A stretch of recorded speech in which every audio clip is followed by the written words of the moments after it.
तो बच्चों हमने पिछली क्लास में वर्ण विचार के बारे में कंप्लीट कर लिया है और इसके बाद हमारा जो तीसरा अध्याय होगा वो है हमारा शब्द और वाक्य।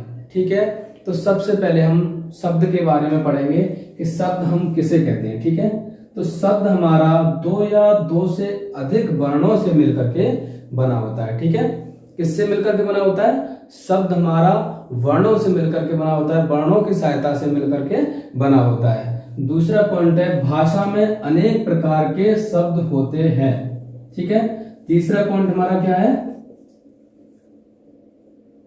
किंतु वर्णों के सार्थक समूह को ही हम शब्द कहते हैं। सार्थक का मतलब है यहाँ पर कि उसका कुछ एक उद्देश्य निकले। ठीक है, एक सार्थक सही ढंग से उसका अर्थ निकले। ठीक है, तो उसी को हम क्या बोलते हैं? शब्द कहते हैं। वर्णों के सार्थक समूह को ही शब्द बोलते हैं। जैसे मैं यहाँ पर कोई एक शब्द ले रहा हूं, शब्द हमारा कई प्रकार के वर्णों से मिलकर के बना होता है, ये मैंने आपको बता दिया है। जैसे एक एग्जाम्पल लेता हूं, कमल।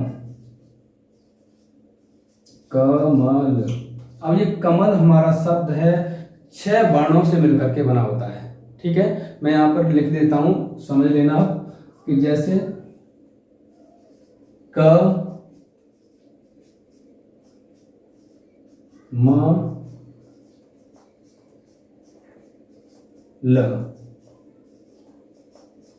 इसमें हमारे वर्णों की संख्या कितनी है? 6 है। और ये हमारा जो कमल शब्द है 6 वर्णों की सहायता से कंप्लीट हुआ है। ठीक है, तो इसी को हम जो यहाँ पर ये छोटे छोटे जो पॉइंट हमने दिए, ये वर्ण लिखे हैं, इनकी सहायता से क्या बना है?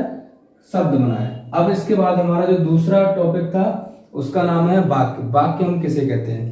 तो देखो, जैसे हमने सबसे पहले पढ़ा था कि वर्ण हमारी भाषा की सबसे छोटी इकाई होती है और जो छोटी इकाई है वर्ण, तो वर्णों की सहायता से क्या बना? शब्द बने। अब हम देखेंगे वाक्य। तो जो वाक्य बनेंगे वो किसकी सहायता से बनेंगे?